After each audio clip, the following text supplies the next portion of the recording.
اعوذ باللہ من الشیطان الرجیم بسم اللہ الرحمن الرحیم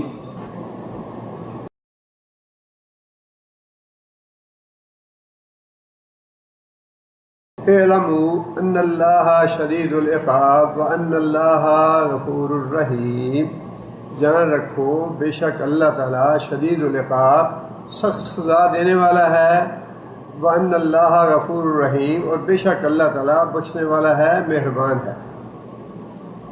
اس سے پہلے اللہ تعالیٰ نے بعض حلال اور حرام چیزوں کا ذکر فرمایا تھا کہ احرام کی حالت میں بری شکار جو ہے جانور، جنگلی جانور کا شکار، وہ تمہارے لیے حرام ہے، البتہ سمندری جانور کا شکار تم کر سکتے ہو۔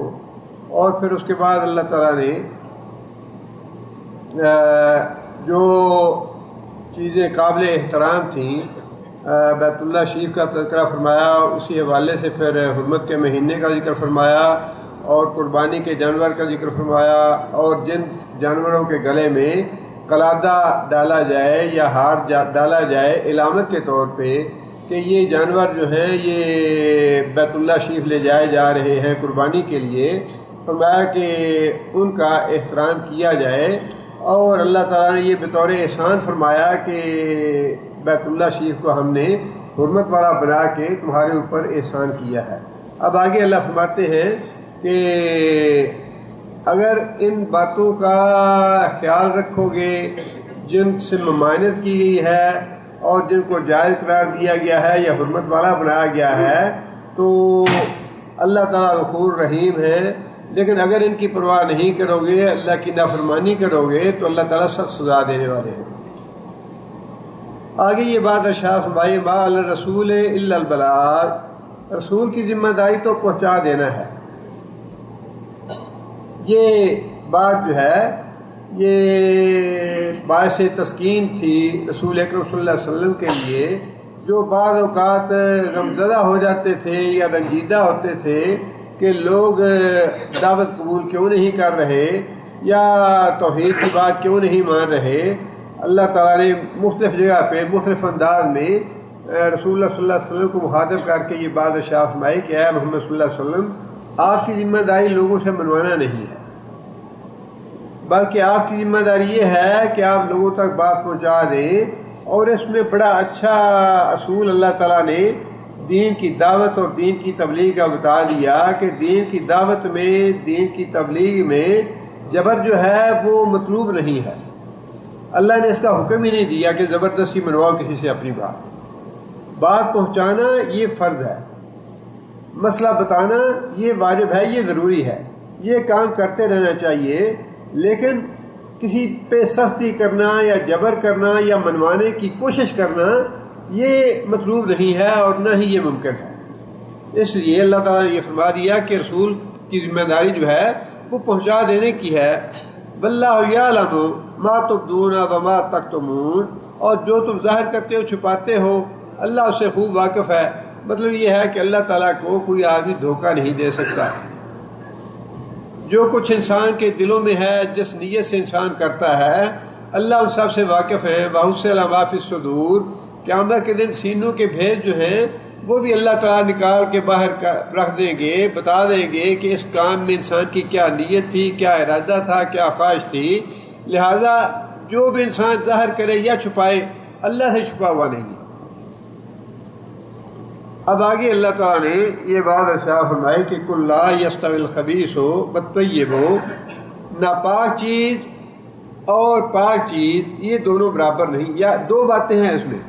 ایک تو یہی بات کہ یہ دونوں چیزیں برابر نہیں ہیں، اور ان دونوں چیزوں کا نام لے کے اللہ تعالیٰ نے اس کا شان نزول یہ ہے کہ جب شراب کی حرمت کا حکم آ گیا تو ایک آدمی نے نبی صلی اللہ علیہ وسلم سے پوچھا کہ یا رسول اللہ، میں نے شراب کی فروخت سے کافی پیسہ کمایا ہے، میرے پاس کافی پیسہ جمع ہو گیا ہے، اور میں اس پیسے کو کسی نیک کام پہ خرچ کرنا چاہتا ہوں، اور یہ مسئلہ جو ہے بڑا اہم ہے، بڑی اس کی ضرورت ہے کہ انسان کو یہ معلوم ہو کہ حرام پیسہ جو ہے اس کی حیثیت کیا ہے۔ اسی حوالے سے یہ آیت ہے نبی صلی اللہ علیہ وسلم نے فرمایا کہ اگر تم اس پیسے کو جو تم نے اتنا زیادہ کما لیا شراب سے جہاد میں یا حج میں خرچ کرو. جہاد اور حج میں یہ دونوں ہی باتیں ایسی ہیں جو انسان کے سارے گناہ معاف کرنے کا باعث بن جاتی ہیں. جہاد بھی افضل عمل ہے. فرمایا کہ ایمان لانے کے بعد سب سے افضل عمل جہاد ہے. اور فرمایا کہ جو آدمی اونٹنی کا دودھ دونے کے وقت کے لیے بھی جہاد میں حصہ لے لیتا ہے اس پہ جنت واجب ہو جاتی ہے. اللہ کی راہ میں چلتے ہوئے جہاد فی سبیل اللہ میں فرمایا کہ جو جسم گرد آلود ہوتا ہے اس جسم کو جہنم کی آگ نہیں چھوئے گی. اور ایک حدیث میں تو یہاں تک ہے کہ لیلۃ القدر کی رات میں حجر اسود کے پاس عبادت کرنا اس سے کہیں زیادہ چند گھڑی جہاد میں شرکت کر لینا افضل ہے. اتنا افضل عمل ہے جہاد. اور حج کے بارے میں بھی یہ فرمایا کہ حج مبرور وہ ہے جو انسان کے سارے پچھلے گناہوں کی معافی کا باعث بنتا ہے. اس لیے نبی صلی اللہ علیہ وسلم نے ان دونوں اعمال کا نام لے کے یہ بات ارشاد فرمائی اس صحابی کو کہ اگر تم یہ سارا پیسہ جو حرام کمائی کا ہے شراب کما کے تم بیچ کے تم نے کمایا ہے اگر تم اس پیسے کو جہاد میں یا حج میں بھی خرچ کر دو مچھر کے پر کے برابر بھی ثواب نہیں ہے. اس میں مچھر کے پر کے برابر. بڑی وضاحت سے بات نبی صلی اللہ علیہ وسلم نے فرما دی کہ حرام مال جو ہے اس کی قطعاً کوئی قدر و قیمت نہیں ہے اللہ کے ہاں اور دنیا کے اعتبار سے بھی خیر و برکت نہیں ہے اس میں. اس لیے یہ آیت کا شان نزول تو یہ واقعہ ہے جس میں یہ بات ارشاد فرما دی گئی واضح کر دی گئی کہ حرام مال اور حلال مال یہ دونوں برابر نہیں ہیں. حرام مال اللہ کے ہاں ناقابل قبول ہے. حلال مال اللہ تعالیٰ قبول فرماتے ہیں. اور پھر بعض احادیث میں بھی یہ بات ارشاد فرمائی. سب سے پہلے تو یہ بات ارشاد فرمائی کہ جہنم کی آگ سب سے پہلے حرام مال کھانے والے کو جلائے گی. سب سے پہلے حرام مال کمانے والے کو حرام مال کھانے والے کو جلائے گی. اور پھر دوسری بات یہ فرمائی کہ ایک آدمی اگر دور دراز کا سفر کر کے آئے اور یہ دور دراز کا سفر جو ہے محدثین نے لکھا ہے کہ اس میں دونوں سفر آ جاتے ہیں حج کا سفر بھی جہاد کا سفر بھی. اور اس میں بھی وہی بات آ جاتی ہے جو نبی صلی اللہ علیہ وسلم نے پہلے فرمائی کہ حج اور جہاد میں اگر یہ تم رقم حرام کی خرچ کرو گے تو مچھر کے پر کے برابر بھی ثواب نہیں ہے. اس حدیث میں ذرا مختلف انداز میں بات ہے کہ ایک آدمی طویل سفر کرتا ہے خواہ وہ حج کا سفر تھا یا جہاد کا سفر تھا بعد اس کے گرد آلود ہے اور وہ اللہ سے دعا کرتا ہے یا رب یا رب. نبی صلی اللہ علیہ وسلم نے فرمایا کہ اس کی دعا اللہ کیسے قبول فرمائے. اس کا کھانا حلال حرام ہے اس کا پینا حرام ہے اس کا پہننا حرام ہے. اب اللہ اس کی دعا کیسے قبول فرمائے. جس کا مطلب یہ ہے کہ حرام مال خرچ کر کے انسان جہاد پہ جائے یا حج پہ جائے تب بھی اس کی وہ عبادت قبول نہیں اس کی دعا تک قبول نہیں ہے جب تک حرام کھانا چھوڑے گا نہیں. حرام مال کھانے والے کی نہ دعا قبول ہے نہ عبادت قبول ہے نہ صدقہ قبول ہے.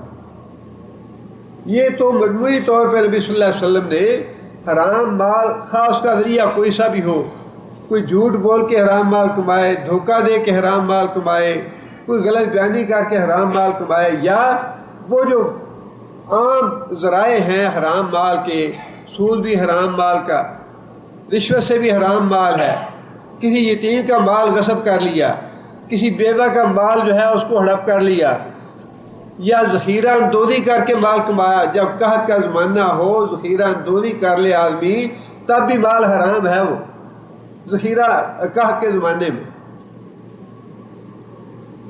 حضرت عمر رضی اللہ تعالیٰ عنہ کے زمانے میں قحط پڑا اور حضرت عمر رضی اللہ تعالیٰ عنہ نے تاجروں کو بلا کے باقاعدہ یہ نصیحت فرمائی کہ کوئی آدمی ذخیرہ اندوزی نہ کرے. اور یہ حدیث بھی سنائی کہ نبی صلی اللہ علیہ وسلم نے فرمایا ہے کہ جو آدمی قحط کے زمانے میں غلہ ذخیرہ کرے گا، مسلمانوں کو تنگ کرے گا، اس کو مہنگا کرے گا، اللہ اس کو کوڑ کے مرض سے ماریں گے، کوڑ کا مرض اس کو لاحق ہو جائے گا۔ صحابہ کہتے ہیں کہ 2 آدمی تھے، ان میں سے ایک نے تو یہ بات بالکل مان لی کہ اے امیر المومنین جس طرح آپ کہہ رہے ہیں ویسے ہی میں کروں گا، اور دوسرا آدمی تھا جو اپنی بات پہ اڑا رہا، نہیں میرا اپنا مال ہے، میں اپنی مرضی سے اس کو استعمال کروں گا، جیسا میرا دل ہے میں ویسے اس کو بیچوں گا۔ راوی کہتے ہیں کہ ہم نے دیکھا کہ جس آدمی نے ضد کی تھی، جو آدمی اپنی بات پہ اڑا رہا، اس کو بالآخر کوڑ کا مرض لاحق ہوا اور کوڑ کے مرض میں ہی مر گیا۔ مسند احمد کی حدیث ہے۔ اب یہ جو الگ الگ حرام مال کے ذرائع بتا دیے، اس کی سزائیں بھی الگ الگ بتا دی۔ شراب بیچنے والے پہ لعنت ہے، رشوت لینے دینے والے پہ لعنت ہے، سود لینے والا، دینے والا، لکھنے والا، جتنے بھی اس میں ملوث ہیں سارے لعنتی ہیں۔ اور پھر سب سے بڑی بات، یہ تو الگ الگ سزائیں ہیں ان کی، اور سب سے بڑی بات یہ ہے کہ کبھی بھی حرام مال میں برکت نہیں آتی۔ خیر و برکت حرام مال میں ہو ہی نہیں سکتی۔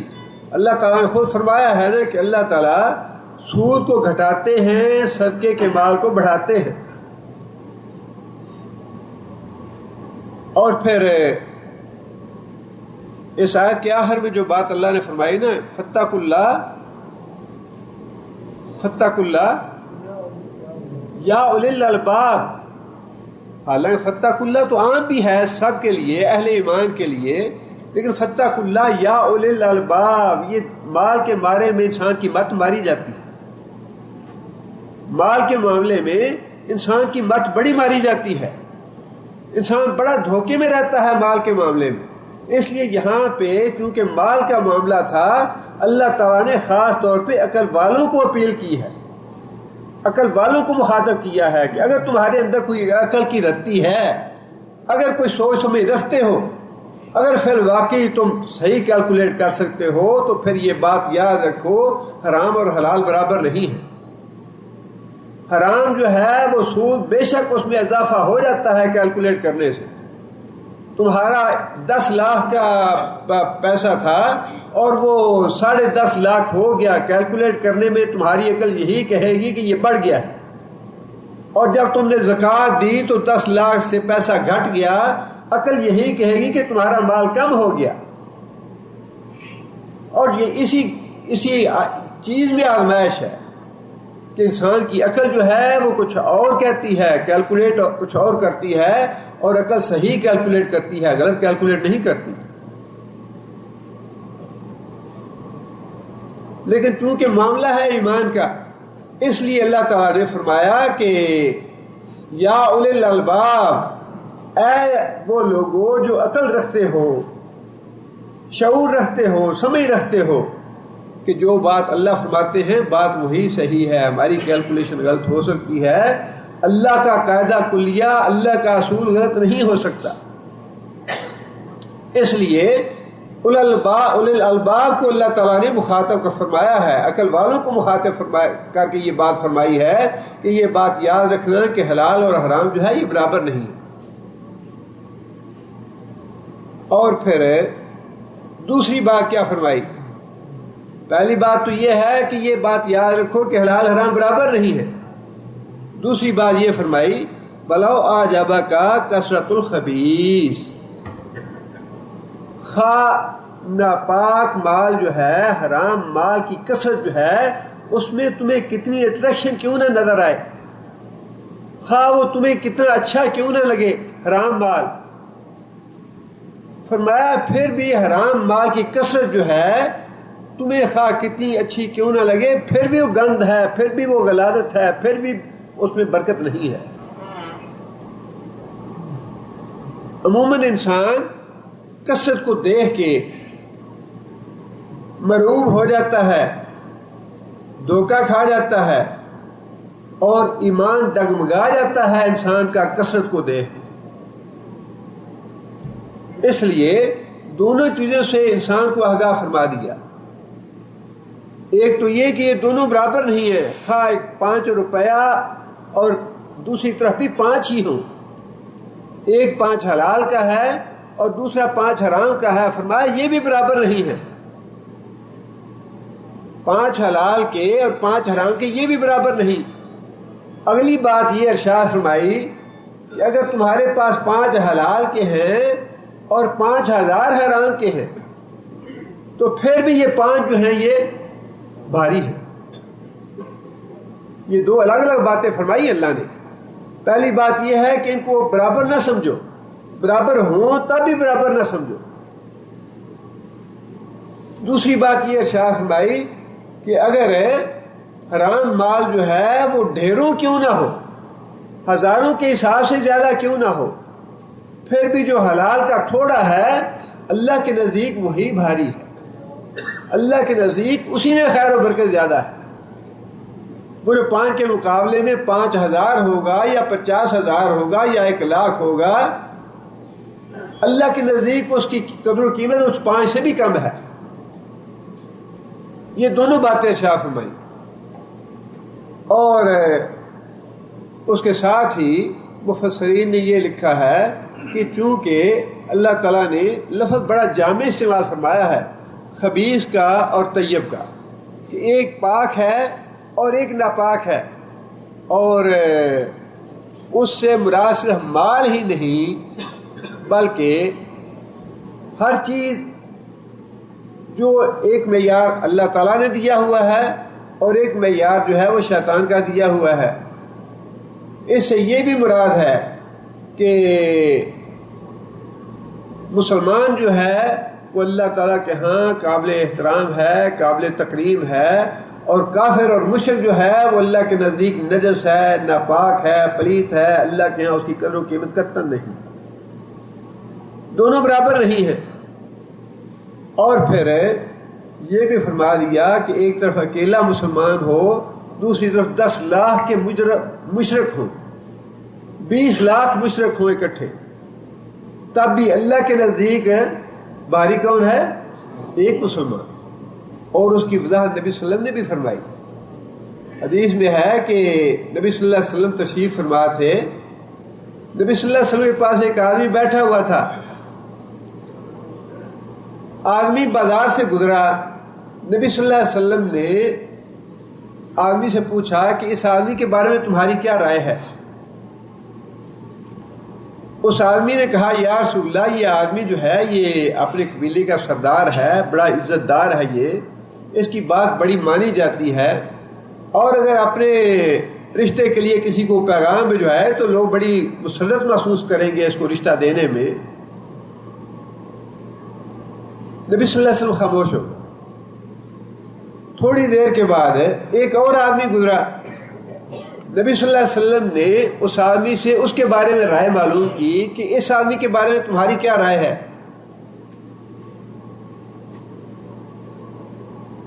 وہ آدمی کہنے لگا یا رسول اللہ یہ فقراء مسلمانوں میں سے ہے، فقیر آدمی ہے، محتاج اور مسکین آدمی ہے، اپنے معاشرے میں اس کی کوئی قدر و قیمت نہیں ہے، نہ کوئی اس کی بات سنتا ہے، نہ اس کی کوئی بات مانتا ہے، اور اگر کسی کی طرف یہ پیغام بھیجے تو کوئی بھی اس کو رشتہ دینے کے لیے تیار نہیں ہے.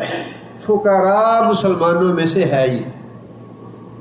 نبی صلی اللہ علیہ وسلم نے یہ بات ارشاد فرمائی کہ وہ جو پہلا آدمی گزرا ہے اگر اس آدمی سے اس آدمی جیسے آدمی اسے ساری زمین بھر دی جائے اس کے مقابلے میں یہ آدمی جو ہے یہ زیادہ بھاری ہے، یہ آدمی زیادہ قیمتی ہے اللہ کے نزدیک. یہ ہے مفہوم اس کا کہ پاک جو ہے ناپاک سے یہ دونوں برابر نہیں ہیں. پاک افضل ہے، ناپاک اللہ تعالیٰ کے ہاں مردود ہے، نامقبول ہے اللہ کے ہاں. اسی سے پھر آگے یہ بھی مفسرین نے لکھا ہے کہ حق اور باطل ایک جیسے نہیں ہیں. حق اور باطل جو ہیں وہ بھی ایک جیسے نہیں ہیں. توحید اور شرک جو ہیں وہ بھی ایک جیسے نہیں ہیں اللہ کے ہاں. مشرکوں سے ساری دنیا بھر جائے اللہ تعالیٰ کو ان کی پرواہ نہیں ہے. اس کے مقابلے میں ایک مومن آدمی کی جان جو ہے فرمایا کہ بیت اللہ شریف کو گرا دینے سے زیادہ افضل ہے. اس کی زیادہ جان قیمتی ہے. اس لیے فرمایا کہ یہ جتنے بھی یعنی اس طرح کے معاملے ہو سکتے ہیں ان سب کے بارے میں ہی یہ آیت ہے کہ نیکی اور برائی یہ برابر نہیں ہے. اور پھر اس چیز کو اللہ تعالیٰ نے قرآن مجید میں بہت سی جگہ پہ مختلف الفاظ میں مختلف طریقوں سے سمجھایا ہے.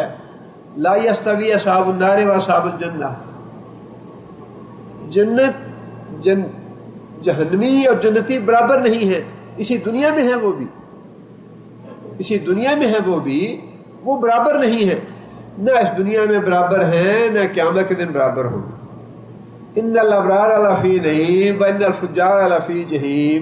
ایک طیب ہے ایک ناپاک ہے. طیب جو ہے وہ نعیم میں ہوگا جنت میں ہوگا. جو ناپاک ہے وہ جحیم میں ہوگا جہنم میں ہوگا. افمن کان مومنا کمن کان فاسقا لا یستوون. ایک آدمی مومن ہے ایک آدمی فاسق اور فاجر ہے. کیا یہ دونوں ایک جیسے ہو سکتے ہیں؟ اللہ فرماتے ہیں لا یستوون. یہ اللہ کے نزدیک برابر نہیں ہے. فرمایا کہ فاسق اور فاجر آدمی کو تمہارے گھر میں داخل نہیں ہونا چاہیے. فاسق اور فاجر آدمی کو اپنے گھر میں داخل ہونے کی اجازت نہ دو. دوسری طرف فرمایا کہ تمہارے دسترخوان پہ متقی نیک اور صالح آدمی بیٹھنے چاہیے. برابر نہیں ہے. یہ دونوں ایک جیسے نہیں ہے. خواہ برے لوگوں کی کثرت ہی کیوں نہ ہو جائے.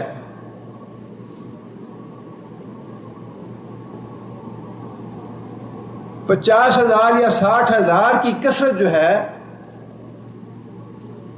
وہ اگر کسی چیز کو حلال یا حرام کر دے اللہ کے نزدیک وہ حرام حلال ہونے والی نہیں ہے. جو ایک آدمی اللہ کا جو کہا ہوا حلال اور حرام ہے جو وہ کہے گا وہی ٹھیک ہوگا.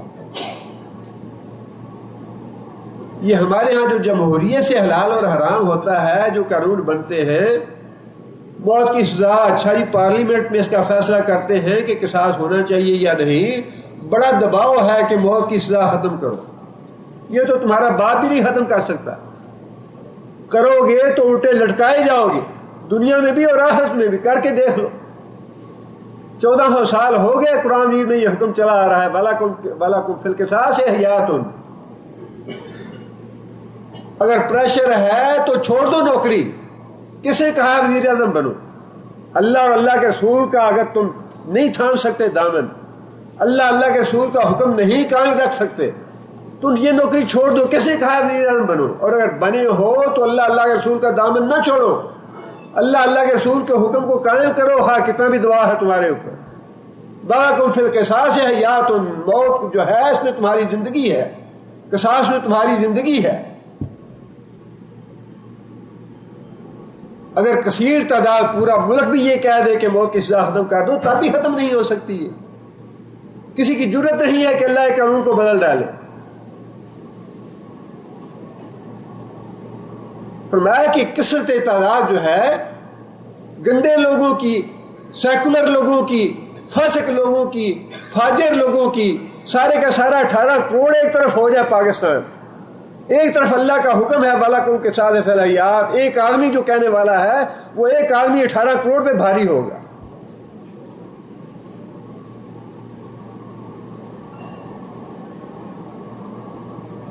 قلیل من عباد الشکور. کثرت تعداد جو ہے یہ کوئی معیار نہیں ہے. اللہ نے تو ویسے ہی فرما دیا کہ نصیحت حاصل کرنے والے, عقل سے کام کرنے لینے والے, اللہ کے شکر گزار بننے والے, اللہ کی فرما برداری کرنے والے قلیل تھوڑے لوگ ہیں. اور کثرت جو ہے وہ شیطان کے ساتھ ہے. اللہ نے خود قرآن میں یہ بات ارشاد فرمائی کہ شیطان نے اپنی بات سچ کر دکھائی کہ یا اللہ کثیر تعداد کو میں گمراہ کروں گا. کثیر تعداد کو گمراہ کر دیا.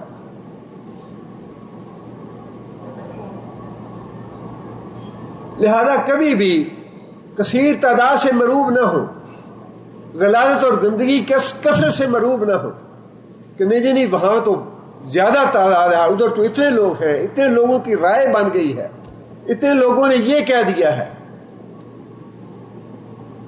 یہ صرف قرآن جو ہے یا اللہ اور اللہ کے رسول کی بات یہ ایک طرف اور ساری دنیا دوسری طرف ہو جائے. دنیا ساری جھوٹی ہے، صرف قرآن اور حدیث سچا ہے. اس لیے دونوں باتیں اللہ تعالیٰ نے فرمائی ہیں. ایک تو یہ فرمائی کہ یہ برابر نہیں ہے، شرک اور توحید برابر نہیں ہے، حق اور باطل برابر نہیں ہے، نیکی اور برائی برابر نہیں ہے، حلال اور حرام برابر نہیں ہے، فاسق اور مومن برابر نہیں ہے.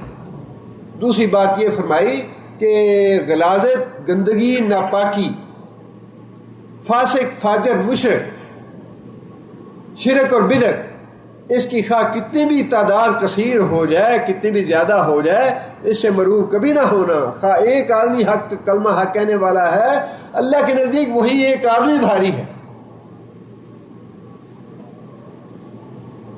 فاتقوا اللہ یا اولی الالباب، اے عقل مند لوگو اللہ سے ڈرتے رہو، لعلکم تفلحون، تاکہ تم کامیاب ہو سکو. حلال اور حرام میں تمیز کرنے والے، نیکی اور برائی میں تمیز کرنے والے، شرک اور توحید میں تمیز کرنے والے، یہی لوگ کامیاب ہونے والے ہیں.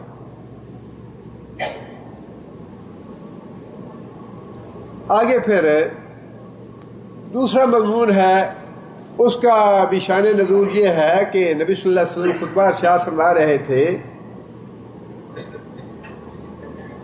بعض لوگوں نے نبی صلی اللہ علیہ وسلم سے سوال کرنے شروع کر دیے.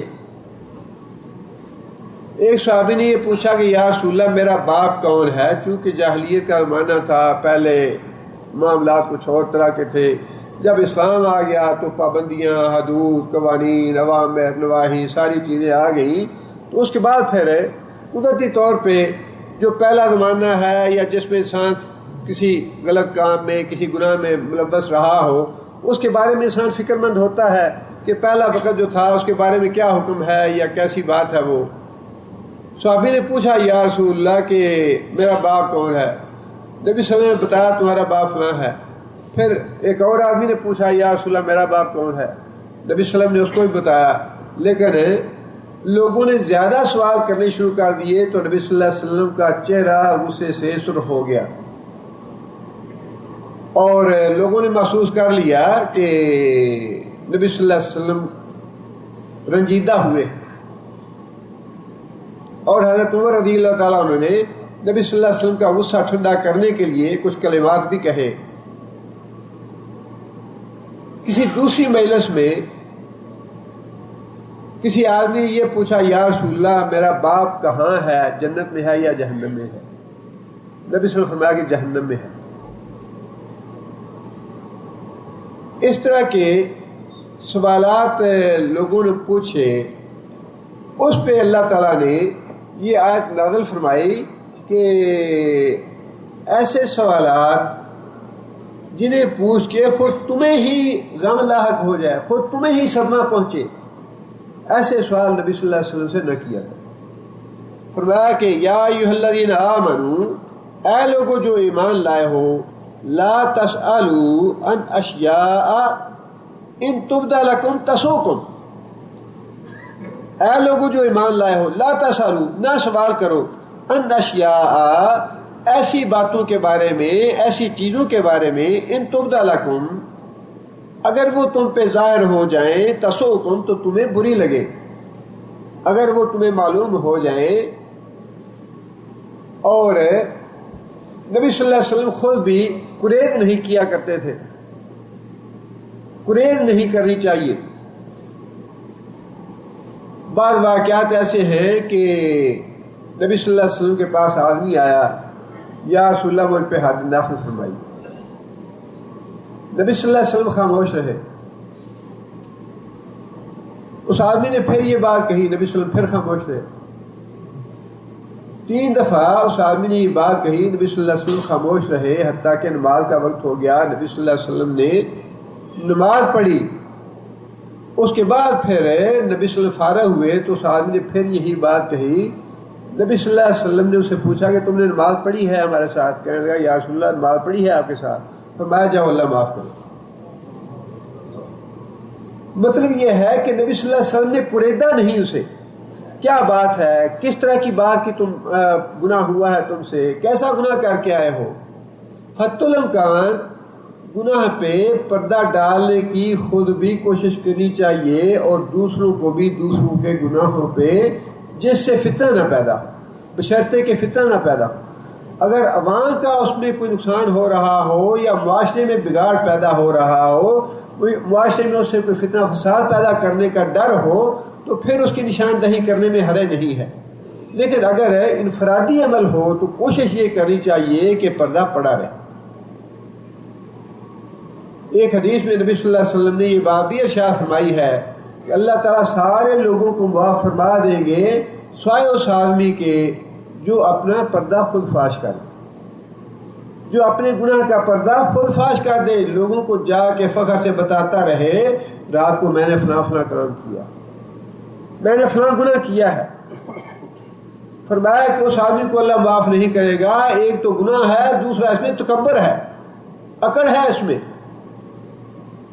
اپنے گناہ پہ فخر کر رہا ہے، جا کے بتا رہا ہے لوگوں کو۔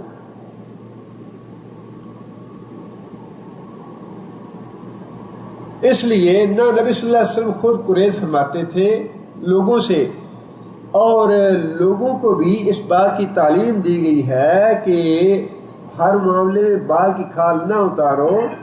بعض اوقات ایسے معاملات میں پڑ کے انسان خود اپنے لیے مصیبت بنا لیتا ہے۔ اس کی بڑی واضح مثال جو ہے وہ خود قرآن مجید میں اللہ تعالیٰ نے ارشاد فرمائی ہے۔ موسیٰ علیہ السلام کو اللہ تعالیٰ نے حکم دیا کہ انہیں کہو کہ گائے ذبح کریں، گائے ذبح کرنے کا حکم دیا گیا انہیں۔ مفسرین نے لکھا ہے کہ گائے ذبح کرنے کا حکم ملنے کے بعد یہودی کوئی سی بھی گائے لے کے ذبح کر دیتے تو حکم پورا ہو جاتا، اللہ کا حکم پورا ہو جاتا۔ لیکن انہوں نے ایسی مصیبت اپنے آپ کے لیے بنا لی سوال کر کر کے۔ کبھی یہ پوچھا کہ اے موسیٰ ہم ذبح تو کرنے والے ہیں لیکن اس کا رنگ کیسا ہوگا، اس کا چہرہ مورا کیسا ہوگا، وہ شکل کیسی ہوگی، اس کی اور علامت کیسی ہوگی، یہ کیسے ہوگا، وہ کیسے ہوگا۔ اور پھر مفسرین نے لکھا ہے اسرائیلیات میں جیسا لکھا ہے کہ اس گائے کو تلاش کرنا شروع کیا انہوں نے، اور تلاش کرتے کرتے ان کو اتنی قیمت ادا کرنی پڑی کہ گائے کے وزن کے برابر سونا خرچ کر کے ان کو وہ قیمت لے کے ذبح کرنی پڑی۔ اور آخر میں اللہ تعالیٰ نے یہ بات خود ارشاد فرمائی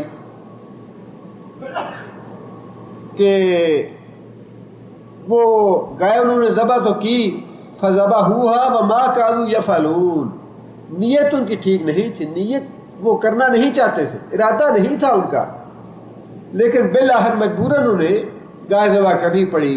اور سوال کثرت کے ساتھ کر کر کے انہوں نے اپنے آپ کو خود مصیبت میں ڈال لیا۔ اس لیے نبی صلی اللہ علیہ وسلم نے بھی، اللہ تعالیٰ نے بھی منع فرمایا ہے کہ زیادہ سوال نہ کرو،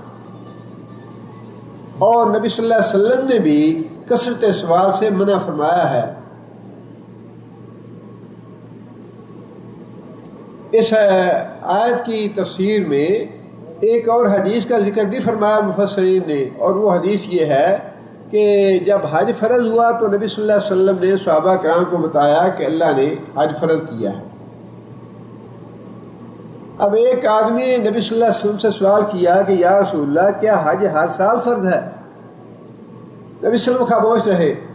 پھر دوسری دفعہ نبی صلی اللہ علیہ وسلم نے اس آدمی نے سوال کیا یا رسول اللہ کیا حج ہر سال فرض ہے؟ نبی صلی اللہ علیہ وسلم پھر خاموش رہے۔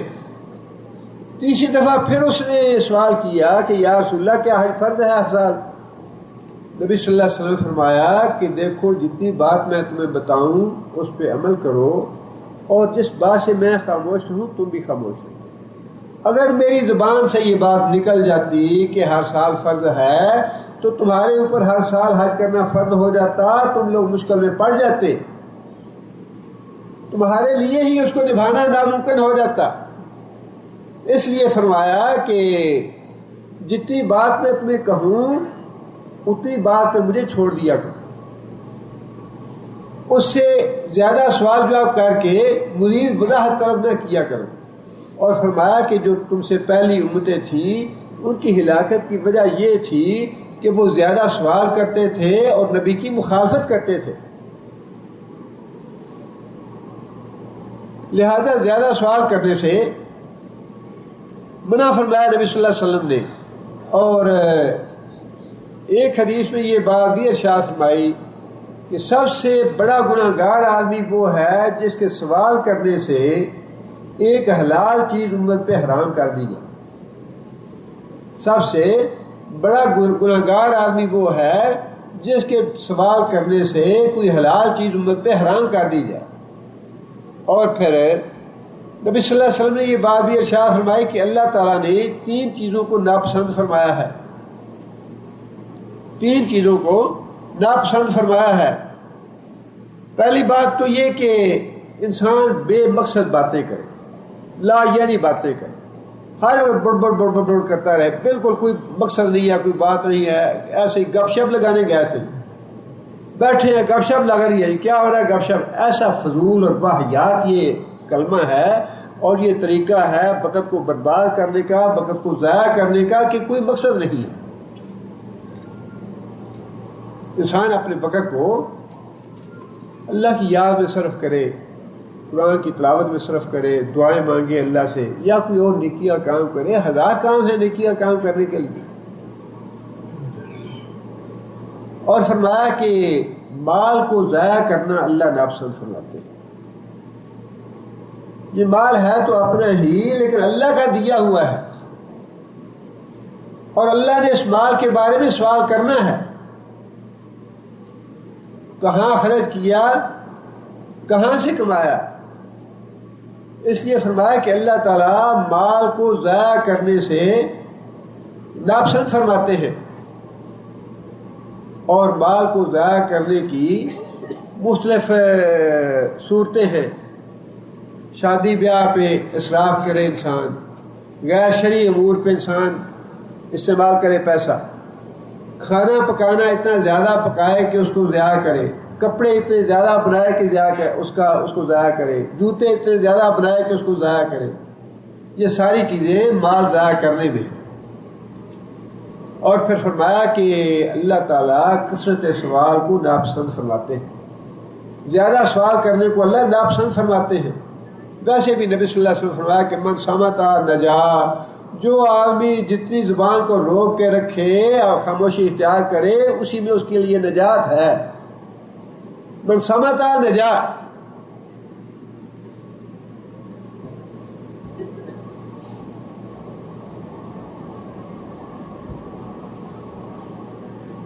آگے فرمایا کہ فَإِن تَسْأَلُوا حِينَ يُنَزَّلُ الْقُرْآنُ، اگر تم نبی صلی اللہ علیہ وسلم سے کوئی سوال کرو گے اس عرصے میں جب قرآن نازل ہو رہا ہے،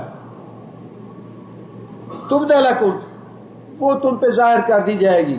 یعنی جب تک رسول اکرم صلی اللہ علیہ وسلم تمہارے درمیان موجود ہے، قرآن مجید نازل ہو رہا ہے، تو ویسے تو تم جو بھی سوال کرو گے اس کا جواب دے دیا جائے گا، بات بتا دی جائے گی. لیکن فرمایا کہ لا یعنی اور فضول سوال جو ہے وہ نہ کرو جس سے تمہاری کوئی غرض یا کوئی مقصد نہیں. اور اس میں بڑا سبق ہے ہمارے لیے بھی.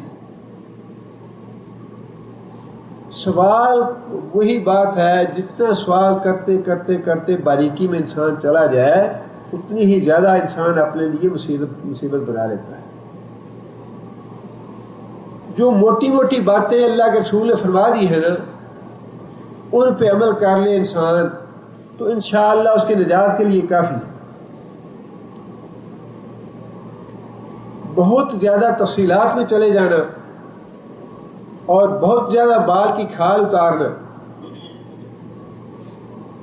بعض لوگ یہاں تک قریض کرتے ہیں نبی صلی اللہ علیہ وسلم خارش کس طرح کرتے تھے، نبی صلی اللہ علیہ وسلم کی عادات مبارک فلاں کیسی تھی، چادر کیسے لیتے تھے، قمیض کیسے پہنتے تھے.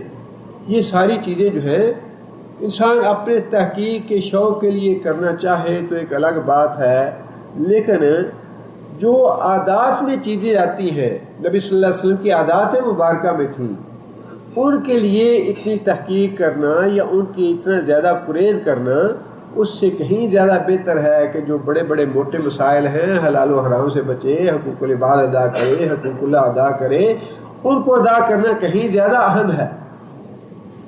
اور پھر ایک دوسری صورت ہے بے مقصد سوالات کی، اور وہ صورت یہ ہے کہ انسان اس طرح کے سوال کرے، اچھا یزید کے بارے میں آپ کا کیا خیال ہے؟ کیا فائدہ ہے سوال کا؟ اکثر لوگ یہ سوال پوچھتے ہیں، اس سوال کے ہاں یا نہ میں کیا فائدہ ہے انسان کا، یا عاقبت سے کیا تعلق ہے اس کا؟ اور ایسے ہی بہت سے سوال، اچھا یہ صحابہ کے درمیان مشاہرات ہوئے، جھگڑا ہوا، اچھا یہ آپ کے خیال میں کون صحیح تھا کون غلط؟ یہ ساری چیزیں انسان کو ہلاکت میں ڈالنے والی۔ ان سوالوں سے بچے، اس گریز سے بچے، خاموشی میں ہی نجات ہے انسان۔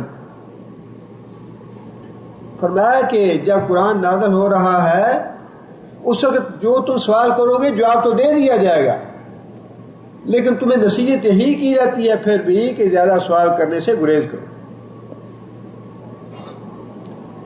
اف اللہ عنہا، فرمایا کہ جو تم پہلے اس حکم سے پہلے سوالات کر چکے اللہ نے وہ تمہیں معاف کر دیا۔ یہ اللہ کا فضل و اللہ کی رحمت ہے۔ بار بار ہم یہ پڑھتے چلے آ رہے ہیں کہ جب بھی اللہ تعالیٰ کوئی حکم دیتے ہیں، کوئی شریعت کی بات آتی ہے، تو ساتھ ہی ساتھ اللہ یہ فرما دیتے ہیں کہ اچھا اس سے پہلے جو غلط کام ہوئے، جو گناہ کے کام ہوئے، جو اس کے خلاف کام ہوتے رہے، وہ میں نے تمہیں معاف کر دیے۔ انسان کے معافی مانگے بغیر اللہ نے معاف کر دی، معافی طلب کیے بغیر اللہ فرما دیتے ہیں کہ جو پہلے ہو چکے وہ میں نے معاف کر دی۔ کتنا اللہ کا احسان ہے۔ کم از کم پھر انسان کو اتنی تو شرم آنی چاہیے کہ جس اللہ نے ہمارے پہلے گناہ مانگے بغیر ہی معاف فرما دیے ہیں، بعد میں ہم اس کا اہتمام کریں کہ بعد میں کم از کم وہ گناہ نہ ہو ہم سے۔ واللہ غفور الحلیم، اللہ تعالیٰ بخشنے والے ہیں اور حوصلے والے ہیں۔ آگے فرمایا کہ قد سألہا قوم من قبلکم ثم اصبحوا بها کافرین۔ قد سألہا قوم من قبلکم، تم سے جو پہلی قومیں تھیں انہوں نے بھی سوال کیے موسیٰ علیہ السلام سے، عیسیٰ علیہ السلام سے، یا اپنے انبیاء سے۔ ثم اصبحوا بها کافرین، پھر جب انہیں وہ بات بتائی گئی تو پھر انہوں نے اس کا انکار کر دیا۔ جب انہیں وہ بات بتائی گئی، پہلے تو کہا جی اچھا ہمارے لیے کوئی بادشاہ بنا دو۔ اچھا جب بادشاہ بنا، اچھا نہیں ہم تو اس بادشاہ کو قبول نہیں کرتے۔ پہلے کہا جی اچھا ہم جہاد کرنا چاہتے ہیں، ہمیں گھروں سے نکالا گیا، بس اللہ ہمیں حکم تو دے جہاد کا۔ جب جہاد کا حکم آ گیا تو پھر بیٹر آنکھیں نکال کے دیکھنے لگے کہ یہ کیا ہو گیا، جہاد تو بڑا مشکل، ہم تم نہیں جائیں گے، تم جاؤ تمہارا رب جاؤ جہاد کرو، ہم تو جہاد نہیں کرتے۔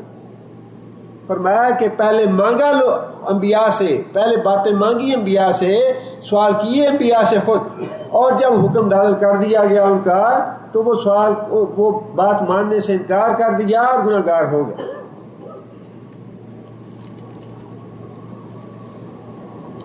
آگے پھر اللہ تعالیٰ نے ایک اور شرکیہ کام کی تردید فرمائی اور اس کی مذمت فرمائی ہے۔ اللہ فرماتے ہیں ما جعل اللہ من بحیرۃ ولا صائبۃ ولا وسیلۃ ولا حام، اللہ تعالیٰ نے نہ تو بحیرہ مقرر کیا ہے، نہ صائبہ مقرر کیا ہے، نہ وسیلہ بنایا ہے، نہ حام مقرر کیا ہے۔ یہ اصطلاحات ہیں مشرکین کی، جو اپنے جانوروں کو اپنے بتوں کے نام کر کے آزاد چھوڑ دیتے تھے، اپنے بتوں کی نظر کر کے آزاد چھوڑ دیتے تھے۔ مفسرین نے ان کی تفصیل تو مختلف لکھی ہے، لیکن عام طور پہ مفسرین نے یہ لکھا ہے کہ بحیرہ جو ہے وہ اس اونٹنی کو کہتے تھے جو 4 دفعہ مادہ بچہ دے اور 5ویں دفعہ نر بچہ دے، اسے بحیرہ کہتے تھے۔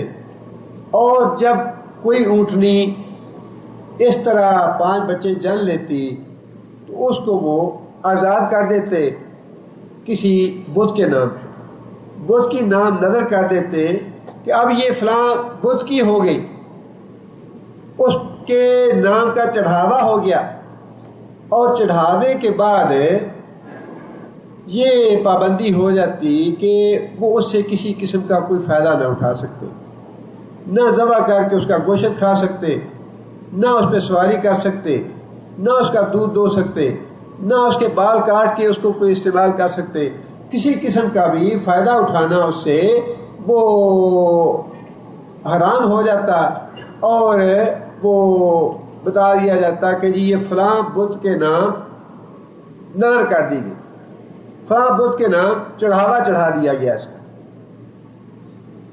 اسی طرح صاحبہ جو ہے وہ اونٹنی ہے جو مسلسل 10 مادہ بچے جنے، مسلسل 10 مادہ بچے جو اونٹنی جن لیتی، اس کو بھی وہ کسی بت کے نام پہ نظر کر دیتے، بت کے نام کا چڑھاوا چڑھا دیتے، اور پھر اس کو کوئی اس سے کام نہ لیتے یا اس سے کوئی فائدہ نہ اٹھاتے۔ آگے فرمایا کہ وسیلہ اس بکری کو کہتے جو 6 دفعہ مسلسل جوڑا دے، مادہ جوڑا، اور 7ویں دفعہ جوڑے میں نر اور مادہ دونوں ہوں۔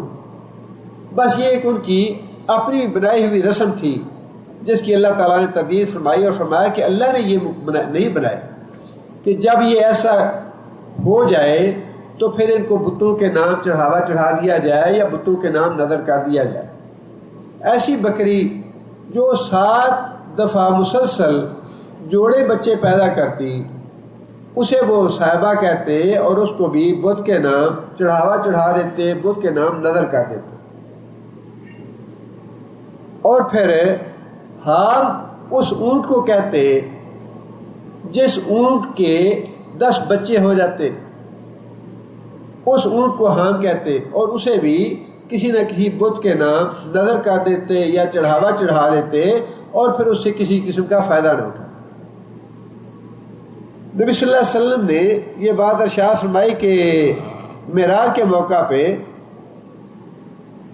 مجھے جہنم دکھائی گئی، اور میں نے جہنم میں عمر بن حازم خزائی کو دیکھا، وہ اپنی اس کے پیٹ سے اس کی آنتیں باہر نکلی ہوئی تھیں، اور وہ اپنی آنتوں کے گرد چکی کی طرح چکر لگا رہا تھا تکلیف کی وجہ سے۔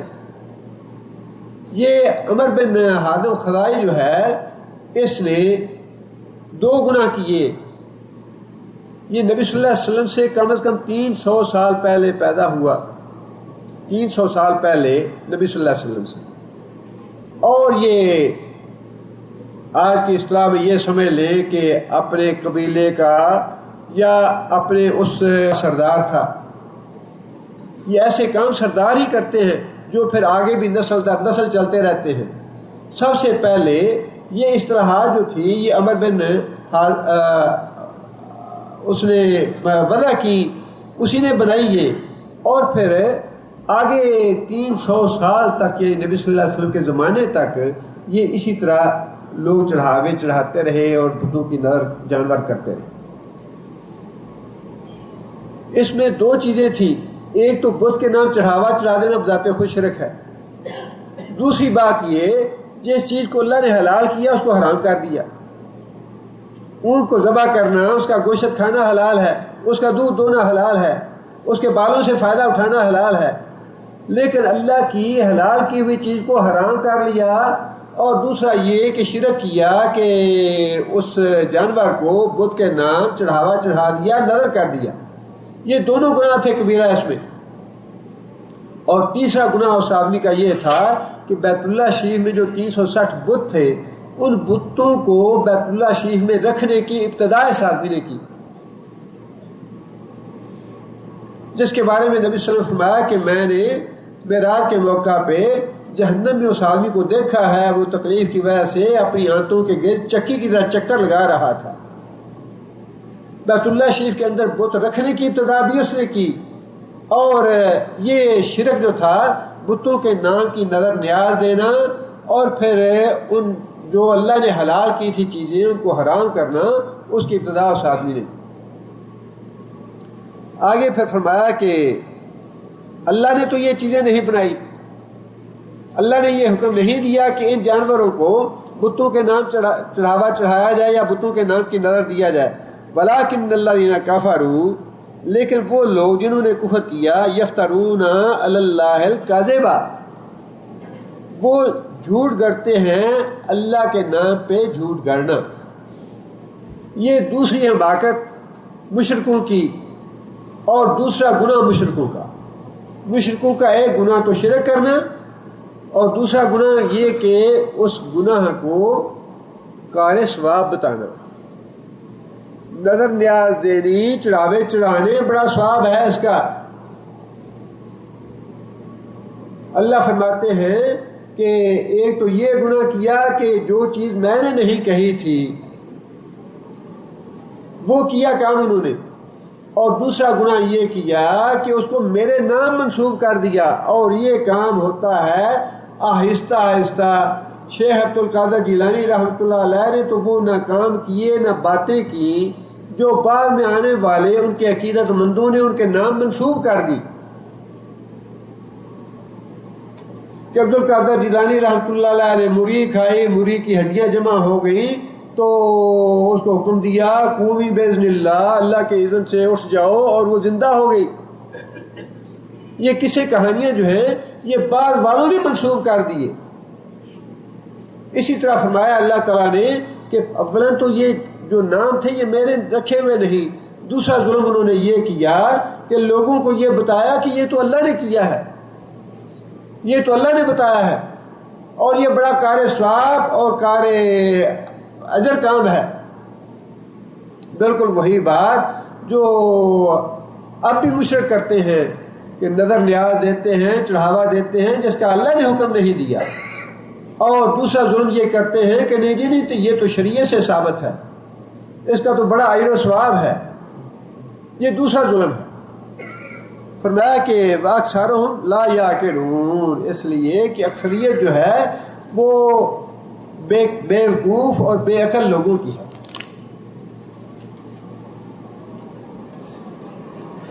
آگے پھر اللہ فرماتے ہیں وَإِذَا قِيلَ لَهُمْ تَعَالَوْا إِلَىٰ مَا أَنزَلَ اللَّهُ وَإِلَى الرَّسُولِ وَإِذَا قِيلَ لَهُمْ، اور جب انہیں کہا جاتا ہے، ان مشرکوں کو، کافروں کو جب یہ کہا جاتا ہے تعالو آؤ إِلَىٰ مَا أَنزَلَ اللَّهُ، اس چیز کی طرف جو نازل کی اللہ نے، وَإِلَى الرَّسُولِ، اور رسول کی طرف آؤ، جو تعلیم اللہ نے نازل کی ہے اس کی طرف آؤ اور رسول کی طرف آؤ۔ قالو، جواب میں کہتے ہیں حسبنا، حسبنا ہمیں کافی ہے، ما وجدنا علیہ آباءنا، ما وجدنا جو ہم نے پایا، علیہ اس راستے پر، آباءنا جس پہ ہمارے باپ دادا تھے۔ فرمایا کہ یہ جو مشرک ہیں ان کا حال یہ ہے جب انہیں یہ کہا جاتا ہے کہ اللہ اور اللہ کے رسول کی تعلیمات کی طرف آؤ، صراط مستقیم وہی ہے جس کا حکم اللہ نے دیا ہے، جس کا حکم اللہ کا رسول دیتا ہے، اس کی طرف آؤ۔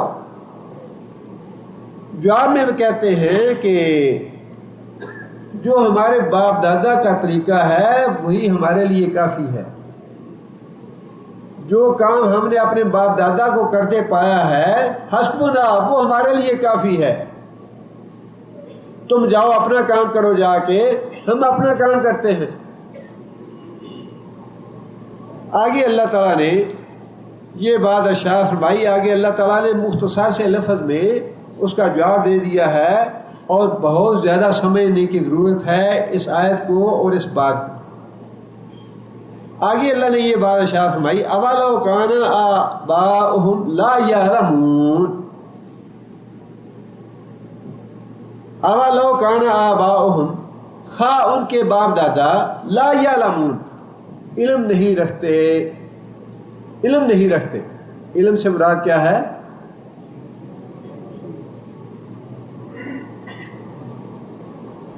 قرآن کی اصطلاح میں یا شریعت میں علم نام ہے علم وحی کا.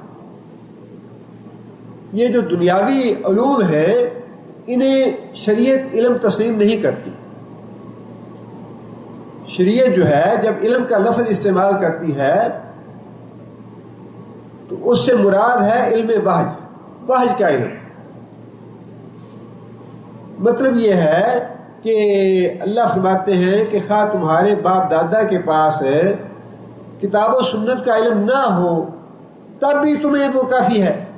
باپ دادا کی تعلیم اور باپ دادا کا راستہ جو ہے تب بھی تمہیں کفایت کرے گا، تب بھی تم اسی پہ جمے رہو گے، اسی پہ ڈٹے رہو گے، خواہ تمہارے باپ دادا کے پاس علم نہ ہو، خواہ تمہارے باپ دادا کے پاس وحی کا علم نہ ہو یا قرآن حدیث کا علم نہ ہو. شاید بلا یہتدون.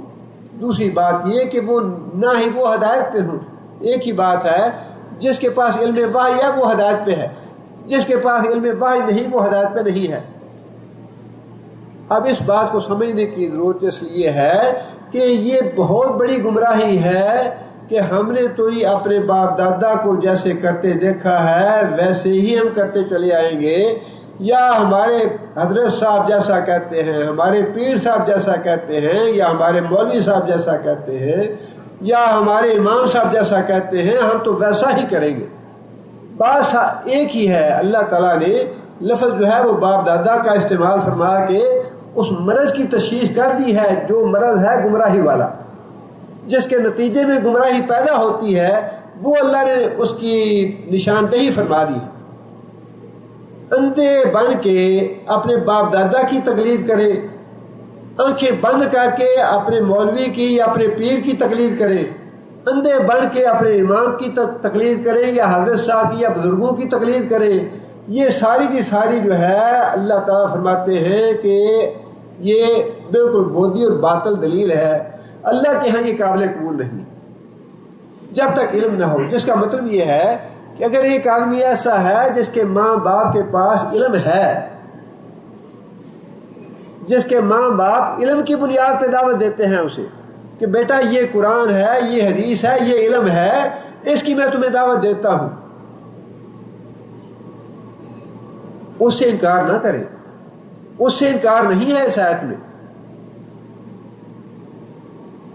اللہ تعالیٰ نے سبب بتا دیا انکار کا کہ مشرک جو انکار کرتا ہے وہ اس کے باوجود انکار کرتا ہے کہ اس کے باپ دادا کے پاس کوئی علم نہیں ہے، اس کے باپ دادا کے پاس کوئی دلیل نہیں ہے اس کام کی، شرک کی، اس کے باوجود وہ کام کرتا ہے. اور جو چیز مطلوب ہے وہ بھی بتا دی. مطلوب یہ ہے تعالوا الی ما انزل اللہ والی الرسول، اطیعوا اللہ و اطیعوا الرسول، آؤ اللہ کی طرف اور اللہ کے رسول کی طرف. بس یہ دو باتیں ہیں. اور قیامت کے دن انسان جب پھنس جائے گا اپنے شرک کی وجہ سے یا اپنی گمراہی کی وجہ سے، تو وہاں انسان یہ یاد کرے گا کہ کاش میں اللہ اور اللہ کے رسول کا راستہ ہی اپناتا، کسی دوسرے کی تقلید نہ کرتا، کسی دوسرے کے پیچھے نہ چلتا.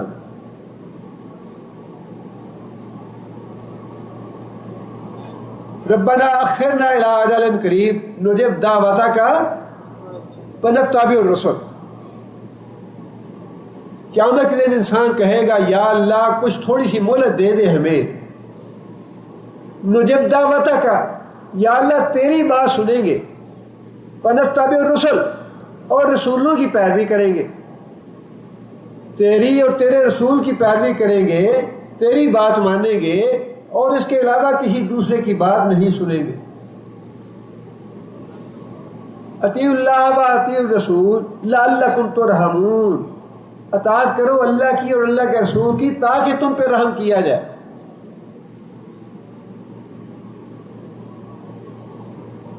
اور فرمایا کہ قیامت کے دن انسان تمنا کرے گا یا لیتنا اطعنا اللہ و اطعنا الرسول، ہائے افسوس ہم نے اطاعت کی ہوتی اللہ کی اور اللہ کے رسول کی. یہ جو قطعی اطاعت ہے، مطلق اطاعت ہے، وہ سوائے اللہ کے اور اللہ کے رسول کے کسی دوسرے کی جائز نہیں ہے۔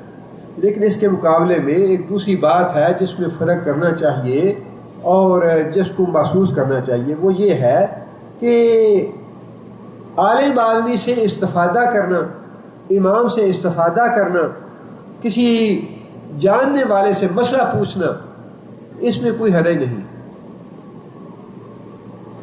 جاننے والے سے، عالم آدمی سے مسئلہ پوچھنا، اس میں کوئی حرج کی بات نہیں، لیکن مسئلہ پوچھنے میں بھی جو بات اللہ نے فرمائی ہے وہ ملحوظ رکھنی چاہیے۔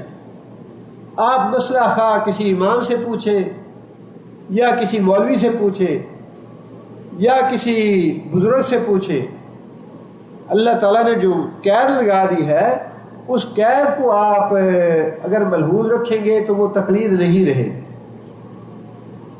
وہ تقلید نہیں رہے گی۔ آپ مسئلہ پوچھیں جس سے بھی چاہیں، لیکن اس کے ساتھ اس سے دلیل پوچھ لیں کہ کیا یہ بات علم سے ثابت ہے، کیا یہ بات قرآن اور حدیث سے ثابت ہے۔ اگر قرآن حدیث سے ثابت ہے تو بات وہ جو بھی کہے یا جو بھی بتانے والا ہے اس کی بات کو مان لیں۔ اور یہی نصیحت جو ہے ائمہ اکرام نے خود بھی کی ہے۔ حضرت امام ابو حنیفہ رحمۃ اللہ علیہ سے پوچھا کسی نے کہ امام صاحب اگر آپ کی بات ہو اور وہ قرآن مجید کی آیت کے خلاف ہو تو آپ کا حکم کیا ہے؟ فرمانے لگے کہ میری بات چھوڑو، قرآن کی مانو۔ پھر اس نے پوچھا کہ اگر حدیث کی بات ہو اور آپ کی بات اس کے خلاف ہو، فرمایا کہ حدیث کی بات مانو۔ تیسرا سوال یہ کیا کہ امام صاحب اگر ایک طرف آپ کی بات ہو دوسری طرف صحابہ کرام کی بات ہو، فرمایا صحابہ کرام کی بات مانو، میری بات چھوڑو۔ بات وہی ہے کہ جس بات میں علم موجود ہے، دلیل موجود ہے قرآن اور حدیث کی، اس بات کو قبول کرو خواہ وہ کہنے والا کوئی بھی ہو۔ امام احمد رحمۃ اللہ علیہ جو ہیں وہ زمانے کے اعتبار سے بعد میں آنے والے ہیں، انہوں نے وضاحت کے ساتھ یہ بات ارشاد فرمائی کہ نہ بات مانو ابو حنیفہ رحمۃ اللہ علیہ کی، نہ بات مانو امام مالک رحمۃ اللہ علیہ کی، نہ بات مانو امام شافعی رحمۃ اللہ علیہ کی، اور نہ بات مانو امام احمد کی، اور نہ امام اوزاعی کی مانو، نہ کسی دوسرے امام کی مانو، بلکہ بات مانو وہ جس سے ان لوگوں نے علم حاصل کیا۔ بات وہی کہی علم والی، جہاں سے ان لوگوں نے علم حاصل کیا ہے وہاں سے لو تم بھی، جس کا مطلب یہ ہے کہ امام ابو حنیفہ رحمۃ اللہ علیہ کا اگر کوئی فتویٰ ہے جو کتاب و سنت کے مطابق ہے تو حنفی کہلانے میں یا امام ابو حنیفہ کا فتویٰ لینے میں قطعاً کوئی حرج نہیں۔ امام مالک رحمۃ اللہ، یہاں کے لوگ جو ہیں حنبلی ہیں، امام احمد بن حنبل کی فقہ کو فالو کرتے ہیں، لیکن اس طرح کی فقہ کو فالو کرنے میں قطعاً کوئی حرج نہیں ہے کہ قرآن کی دلیل بھی دی جائے مسئلے میں، نبی صلی اللہ علیہ وسلم کی حدیث کا حوالہ بھی دیا جائے مسئلے میں، اور پھر امام کی بات بھی بتا دی جائے۔ امام ابو حنیفہ رحمۃ اللہ علیہ یہ فرماتے ہیں، امام مالک یہ فرماتے ہیں، امام شافعی یہ فرماتے ہیں، امام احمد بن حنبل یہ فرماتے ہیں۔ ائمہ کرام کا جو فقہ ہے اس کا حوالہ دینے میں قطعاً کوئی حرج نہیں ہے۔ معاملہ بگڑتا وہاں پہ ہے جہاں پہ آپ یہ کہیں کہ جی 2 رکعت پڑھنے کے بعد سلام پھیر کے الگ سے تیسری رکعت پڑھنا یہ سنت سے ثابت ہے، لیکن ہمارے امام کا فتویٰ یہ ہے کہ تینوں وطر جو ہیں وہ اکٹھے پڑھے جائیں اور درمیان میں تشہد بھی بیٹھا جائے۔ ہمارے امام صاحب کا یہ فتویٰ ہے، لہٰذا ہمیں اس پہ عمل کرنا چاہیے۔ یہ ہے بگاڑ۔ بگاڑ یہاں پہ پیدا ہوتا ہے جب آپ یہ کہیں کہ سنت تو واقعی وہ ہے، طریقہ تو وہ صحیح ہے جو سعودی عرب میں ہوتا ہے، طریقہ تو وہ صحیح ہے، لیکن چونکہ ہمارے امام صاحب کا فتویٰ یہ ہے لہٰذا ہمیں یوں کرنا چاہیے۔ یہ ہے بگاڑ کی بات۔ لہٰذا الحمدللہ آج کل تو جہالت کا زمانہ نہیں ہے، ہر آدمی پڑھا لکھا ہے۔ آپ بے شک اپنے آپ کو مقلد کہنا چاہتے ہیں، کہلائیں، ہمیں کوئی اعتراض نہیں۔ اپنے آپ کو حنفی کہلانا چاہیں کہلائیں، ہمیں کوئی اعتراض نہیں۔ اپنے آپ کو مالکی کہلانا چاہیں، اپنے آپ کو شافعی کہلانا چاہیں، اپنے آپ کو حنبلی کہلانا چاہیں، قطعاً کوئی اعتراض کی بات نہیں ہے۔ لیکن جو اللہ تعالیٰ نے قید رکھی ہے نا، اس کو ملحوظ رکھیں کہ جو بھی فتویٰ آپ حاصل کریں یا جو بھی مسئلہ کسی سے پوچھیں، اس مسئلے سے یہ بات ضرور واضح کریں کہ حضرت صاحب یہ بتائیے کہ یہ بات علم سے ثابت ہے، دلیل موجود ہے اس کی قرآن یا حدیث میں؟ اگر دلیل موجود ہے قرآن یا حدیث میں تو 100 دفعہ اس پہ عمل کریں، خواہ وہ امام ابو حنیفہ کا فتویٰ ہے یا امام مالک کا ہے یا امام شافعی کا۔ اور اس معاملے میں یہ اصل میں ہے تو ایک علمی سی بات ہے جو میں اکثر ناپسند کرتا ہوں، اس پہ زیادہ بات کرنی یا اس میں زیادہ الجھانا لوگوں کو عام آدمیوں والا یہ مسئلہ نہیں ہے، علماء والا مسئلہ ہے، اور اللہ تعالیٰ معاف کرے علماء کا حال جو ہے اس معاملے میں پتلا ہے، اچھا نہیں ہے، لیکن عوام جو ہیں چونکہ بیچارے پریشان ہوتے ہیں کہ ہمیں تو پتہ نہیں ہے یہ کیا مسئلہ ہے، اس لیے اس کی مزید وضاحت یہ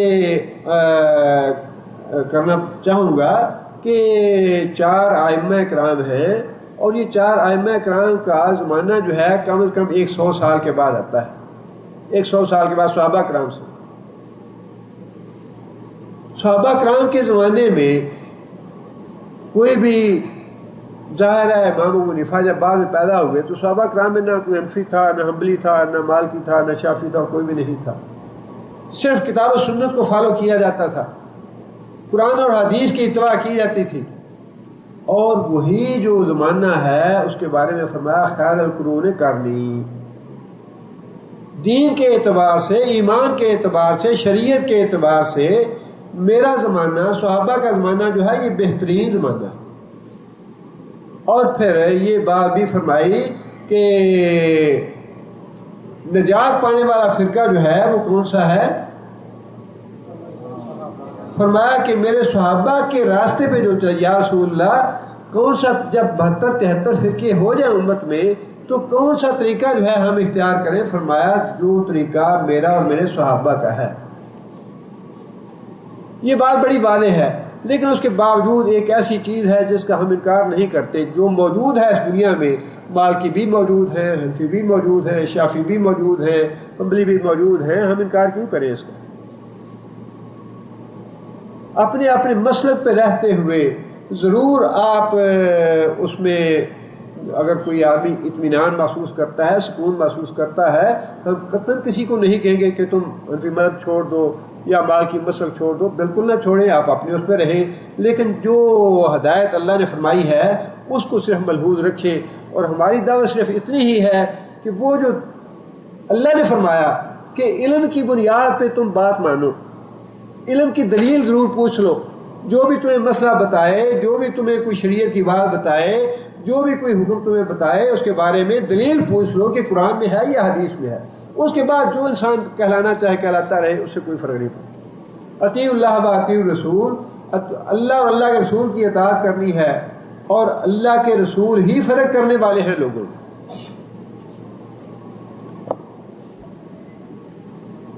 یہ لمبا بھی ہے اور کچھ مسئلہ یہ الجھنے والا بھی ہے، لہذا میں اس پہ زیادہ گفتگو نہیں کرنا چاہتا۔ بس اتنی سی بات اپنے ذہن میں رکھیے کہ اللہ تعالیٰ نے ان ماں باپ کی تقلید کرنے سے منع فرمایا ہے جن کے پاس علم نہیں۔ اسی طرح آپ جس سے بھی مسئلہ پوچھنا چاہیں، ہر آدمی، سارے آدمی عالم نہیں ہے، سارے آدمی قرآن حدیث پڑھے نہیں ہیں، اکثریت جو ہے وہ ایسے لوگوں کی ہے جو مسئلہ پوچھنے پہ اکتفا کرتی ہے، جن کی ضرورت ہے، مجبوری ہے کہ وہ مسئلہ پوچھے۔ کوئی بھی آدمی ایسا نہیں جو سارے قرآن کا عالم ہو یا ساری حدیث پڑھا ہو، سارے طالب علم ہے اور پھر اپنے اپنے درجے میں سب کا معاملہ ہے۔ لہٰذا اس معاملے میں جو قید ہے وہ اتنی سی ہے کہ جب جس سے بھی آپ مسئلہ پوچھیں اس سے دلیل ضرور مانگ لیں کتاب و سنت کی۔ اگر کتاب و سنت کی دلیل موجود ہے تو پورے اطمینان سے اس پہ عمل کریں، خواہ بتانے والا کوئی نہیں۔ اور اس معاملے میں تھوڑا سا مسئلے پوچھنے والوں کو بھی احتیاط کرنی چاہیے کہ وہ یہ بات پیش نظر رکھیں کہ جس سے ہم مسئلہ پوچھ رہے ہیں کیا یہ باقی کتاب و سنت کا علم رکھتا ہے، کیا اس کے پاس، اگر ماں باپ علم رکھتے ہیں تو ماں باپ سے پوچھیں، اگر مولوی صاحب علم رکھتے ہیں تو پوچھیں ان سے، اگر حضرت صاحب یا پیر صاحب علم رکھتے ہیں، شرط جو ہے وہ علم کی ہے کہ مسئلہ جو ہے وہ کتاب و سنت سے بتایا جائے اور کتاب و سنت سے مسئلہ پوچھا جائے، اس کی دلیل مانگی جائے۔ اگر یہ بات ٹھیک ہے تو پھر خواہ ماں باپ ہوں، امام صاحب ہوں، حضرت صاحب ہوں، پیر صاحب ہوں، کوئی اور عام آدمی ہو، جو بھی ہو اس کی بات کو مان لیا جائے، اس میں حرج کی بات نہیں۔ ما وجدنا علیہ آبانا اولو کان آباؤہم لا یعلمون، خواہ ان کے باپ دادا کچھ بھی جانتے نہ ہوں، ولا یہتدون، اور نہ ہی ہدایت پہ۔ اور پھر اسی حوالے سے یہ بات بھی یاد رکھیے کہ چونکہ شرط جو ہے وہ علم کی ہے، کتاب و سنت کی ہے، قرآن حدیث کی شرط ہے ساتھ، جب آپ کوئی مسئلہ پوچھیں یا کوئی مسئلہ بتائے آپ کو، قرآن حدیث کی شرط کے ساتھ آپ پوچھیں یا اس سے حوالہ مانگیں اس کا۔ اسی لیے یہ بات بھی واضح ہو جاتی ہے، ایک تو چاروں امام جو ہیں ان میں سے کسی ایک کی تقلید کرنا واجب نہیں ہے۔ اگر کوئی چاہتا ہے تو ٹھیک ہے، کرے خوشی سے، کتاب و سنت کی اتباع کرتے ہیں، کتاب و سنت کی پابندی کرتے ہوئے اگر کوئی کرنا چاہتا ہے تو کرے، الحمدللہ اس میں حرج کی بات نہیں۔ لیکن یہ بتانا یا یہ کہنا کہ ان چاروں میں سے کسی نہ کسی کی اتباع کرنی واجب ہے، فرض ہے، یہ بات درست نہیں ہے، اس لیے کہ واجب اور فرض کرنے کا اختیار کس کے پاس ہے؟ اللہ کے پاس ہے، یا پھر اللہ کے رسول کے پاس ہے۔ اللہ کے رسول کے بعد کسی بات کے بارے میں یہ بات کہنی کہ یہ واجب ہے، یہ فرض ہے، یہ تو کسی کا اختیار ہی نہیں۔ اور پھر دوسری بات یہ کہی جاتی ہے کہ جو آدمی ایک امام کی تقلید کرتا ہے وہ پھر دوسرے امام کی بات کو بالکل نہ لے، بس وہی کہے جو ایک امام کہتا ہے، یہ بات بھی غلط ہے۔ جس امام کی بات کتاب و سنت کے مطابق ہے، قرآن حدیث کے مطابق ہے، اسی کی لے۔ یہ جو اصول ہم نے بنا لیے یہ ہمارے انسانوں کے بنائے ہوئے ہیں، یہ نہ تو اللہ نے حکم دیا، نہ اللہ کے رسول نے حکم دیا، نہ یہ قرآن و حدیث سے باتیں ثابت ہیں، لہٰذا ان باتوں کے الجھن میں زیادہ نہیں پڑنا چاہیے۔ معاملہ بڑا سیدھا سادہ رکھیں، اور اسلام ہے بھی بڑا سیدھا سادہ سا، اطیعوا اللہ و اطیعوا الرسول، اللہ اور اللہ کے رسول کی اطاعت کرو، بتانے والا خواہ پھر کوئی بھی ہو، اس سے انشاءاللہ کوئی نقص واقع نہیں ہے۔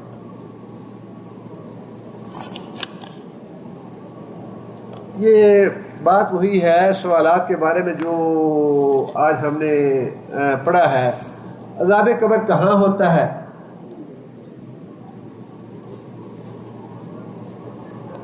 یہ وہ سوال ہے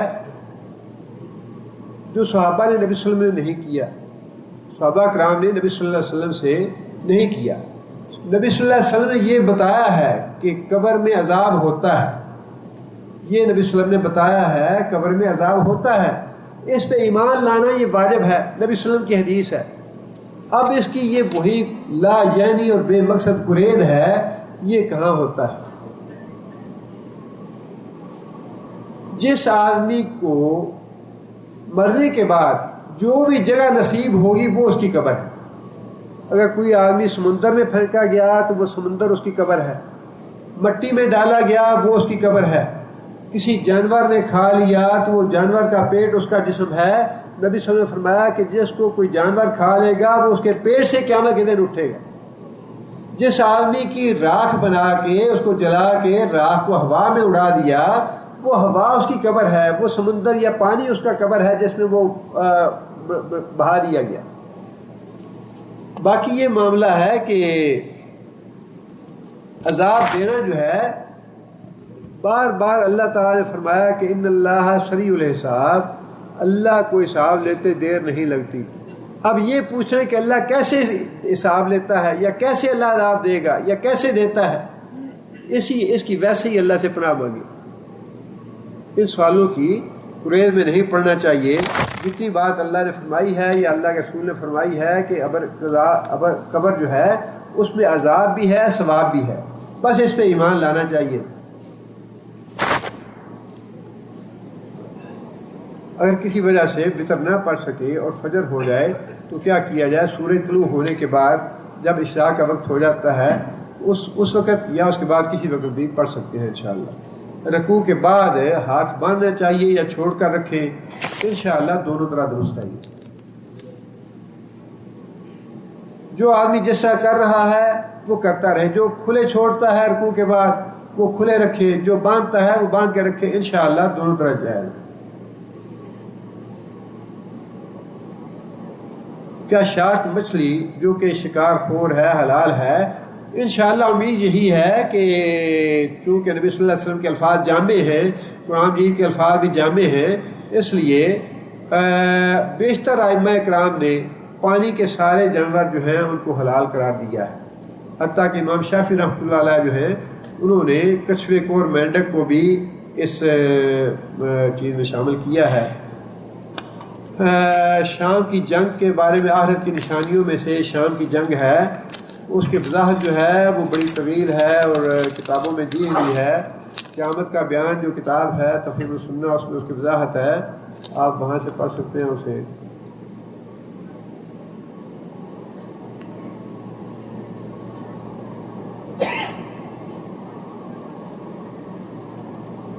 جب کھانا تیار ہو تو کھانا کھا کر نماز کو جانا چاہیے۔ اس حدیث میں شام کے کھانے کا ذکر بھی ہے۔ ہمارا 12 بجے کھانا روزانہ آ جاتا ہے اور نماز جماعت سے پڑھ نہیں پاتے۔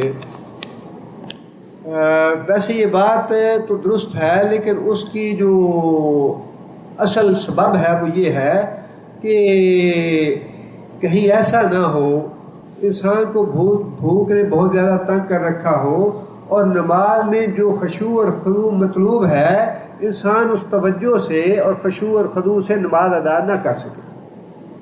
ایسی اگر بھوک لگی ہے تو پھر تو واقعی انسان کو کھانا کھا کے نماز پڑھ لینی چاہیے، اس میں حرج نہیں انشاءاللہ۔ لیکن جیسے بھائی نے لکھا ہے کہ یہ روزانہ کا معمول ہے، ایک روزانہ کا معمول ہے، تو اس میں میری ناقص رائے میں بہتر یہ ہے کہ ایسا آپ وقت مقرر کریں اپنے کھانے کا، یا اس کو اس طرح سے ترتیب دیں کہ آپ کی نماز باجماعت ضائع نہ ہو۔ وہ حدیث جو ہے وہ ہے استثنائی سی بات ہے، کبھی کبھار ایسا ہو گیا کہ آپ کہیں سفر پہ تھے یا کوئی اور سبب بن گیا، کھانا دیر سے پکا یا کوئی اور وجہ ایسی ہے کہ آپ کو بہت اب بھوک لگی ہے۔ اب عام جو ہماری بھوک ہے نا، ان چیزوں کو بھی اتنا سہل پسندی سے بھی کام نہیں لینا چاہیے کہ ذرا سی بھوک لگی تو انسان نماز کو ٹال دے، ایسی بات بھی نہیں ہے یہ۔ اگر واقعی خشوع متاثر ہونے کا خدشہ ہے کسی کو تو وہ پھر ایسا کر سکتا ہے، اور اگر روٹین کی بات جہاں پہ ہو وہاں بہتر یہ ہے کہ نماز کو باجماعت ادا کیا جائے اور اپنی روٹین جو ہے اس کو ترتیب دے دیا جائے۔ عیسائی کے ساتھ بیٹھ کے کھانا کھا سکتے ہیں یا نہیں، وہ بھی روزانہ کا معمول ہے۔ عیسائی کے ساتھ بیٹھ کے کھانا کھانے میں انشاءاللہ کوئی حرج کی بات نہیں ہے، بشرطے کہ کھانے میں کوئی حرام چیز نہ ہو۔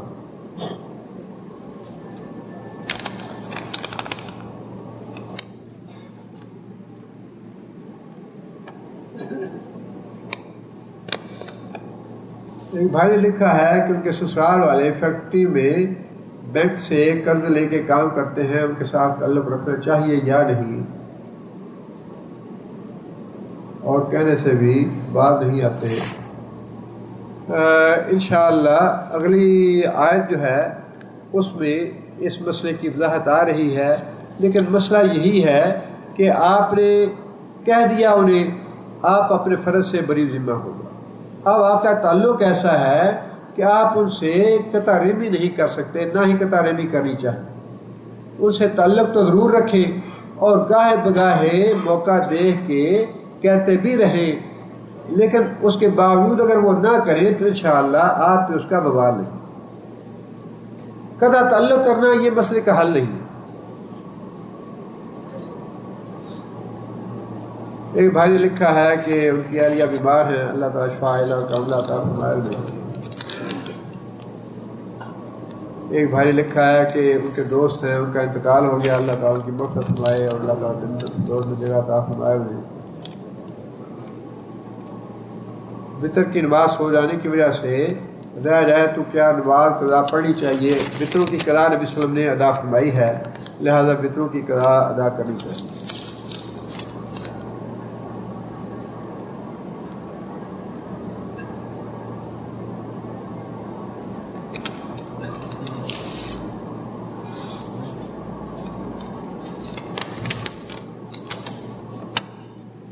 ایک بھائی نے لکھا ہے کہ قرض ہے، اس کے لیے پریشان ہوں، دعا کریں۔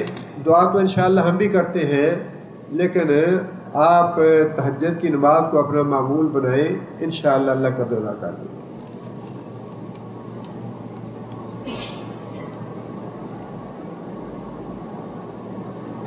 نفل روزہ اگر ٹوٹ جائے تو اس پر قضا کفارہ ہے یا نہیں؟ نفل عبادت کی قضا نہیں ہے، نفل عبادت کی قضا نہیں ہے۔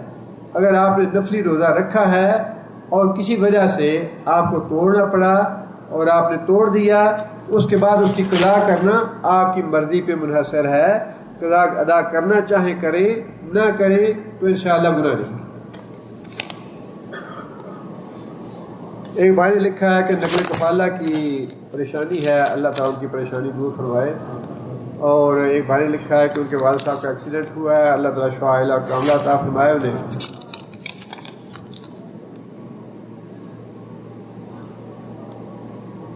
اور ایک بھائی نے لکھا ہے ان کی بانجی بیمار ہے، اللہ تعالیٰ شفا عاجلہ اور کاملہ عطا فرمائے انہیں۔ اور ایک بھائی نے لکھا ہے کہ وہ اپنے بچوں کے لیے بیمار ہے، ان کے لیے دعا فرمائے، اللہ تعالیٰ شفا عاجلہ اور کاملہ عطا فرمائے انہیں۔ یہ ایک بھائی نے سوال لکھا ہے کہ اگر ایک انسان اپنی جنسی خواہش جو ہے وہ غیر فطری طریقے سے پوری کرے تو اس کے بارے میں کیا حرج ہے؟ شاید ایک ضعیف حدیث ہے اس طرح کی کہ جو آدمی اپنے ہاتھ سے نکاح کرے وہ بھی، اس پہ بھی نبی صلی اللہ علیہ وسلم نے لعنت فرمائی۔ جو آدمی اپنے ہاتھ سے نکاح کرے اس پہ لعنت ہے، جس کا مطلب یہ ہے کہ یہ بھی گناہوں میں شامل ہے۔ اس کے بچنے کے لیے جو اللہ کے رسول نے طریقہ بتایا ہے وہ تو ہے روزہ رکھنا۔ فرمایا کہ جو آدمی نکاح کرنے کی استطاعت نہ رکھتا ہو اور اس میں نکاح کی خواہش موجود ہو تو اسے چاہیے کہ وہ روزہ رکھے، وہ اس کی خواہش کو ختم کر دے۔ اور دوسرا اس کا طریقہ یہ ہے کہ آج کل بعض ادویات ایسی ہیں جن کی وجہ سے انسان اپنی اس طرح کی خواہش کو ختم کر سکتا ہے، اور پھر اللہ تعالیٰ کی طرف رجوع کرے۔ جب ایک انسان محسوس کرتا ہے کہ وہ غلط کام کر رہا ہے یا اسے گناہ کی بات ہو رہی ہے تو اللہ تعالیٰ کے حضور توبہ استغفار کریں، اللہ تعالیٰ سے مانگیں، انشاءاللہ امید ہے کہ اللہ تعالیٰ اس گناہ سے نجات عطا فرمائیں گے۔